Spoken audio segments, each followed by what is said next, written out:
Hey everybody, welcome to the first Healthy Indoors Minute from Home Performance Channel. I am here with Bob Krell, who is the founder of Healthy Indoors Magazine. Bob, thank you very much for coming. Great to see you, Corbett. Yeah. So we are together here at HOMEChem, which stands for House Observation of Microbial and Environmental Chemistry. It's a mouthful, you can just call it HOMEChem.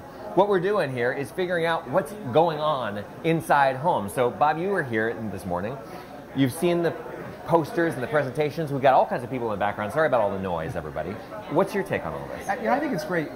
One of the things is this industry doesn't do a great job of getting good analytical information passed down to the consumers. And I think with this research project is that I think there's at least an intent to get it out to the general public. Hence you're here.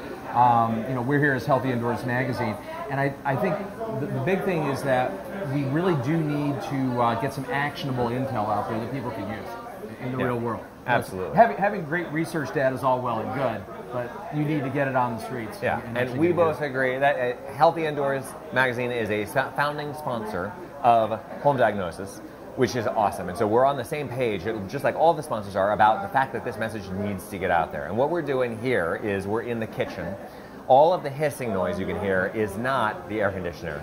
And it's not just the white noise of people. It's actually these giant instruments that are right next to us that are sucking air and doing analysis. And what we're doing is measuring cooking and cleaning. Now, in your consulting work, what have you found in homes as far as air quality goes? Well, I mean, one of the problems as a consultant, too, and I've been a consultant in the industry for 32 years, is that we get snapshot time. We go into a building, we get an hour, we get 2, maybe we get 5 hours. But we're only seeing a small snapshot in time, and we're tasked. Any of us in the field are tasked with going out and trying to take that and extrapolate it into what's happening in a building 7 days a week, 365 days a year. And that's tough. It's really tough.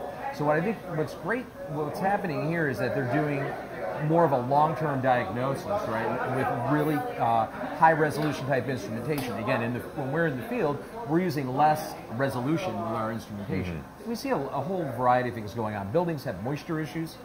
Whether it be residences, commercial properties, moisture seems to be a key driving factor we see.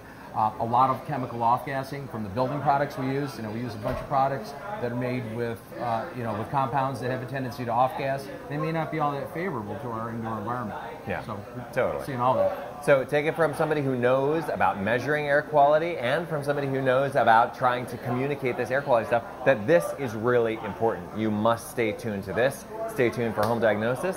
Go to Healthy Indoors Magazine's website, which is healthyindoors.com. Check that out, because that is where a lot of this frontier of knowledge is going to be communicated. And we're going to be doing this monthly, a Healthy Indoors Minute on this channel. And we're going to be kind of communicating back and forth about what all this means for the entire country and also the entire world, because this is going to be important for everybody to be knowing about. We spend 90% of our time indoors. So please stay tuned. Please reach out. Please comment. Please subscribe. Please get Healthy Indoors Magazine. Get yourself a subscription. It's very easy and it's free. And tune in next time. We're going to be friends. I have a feeling that we are. Yeah. All right. Are we good? Awesome.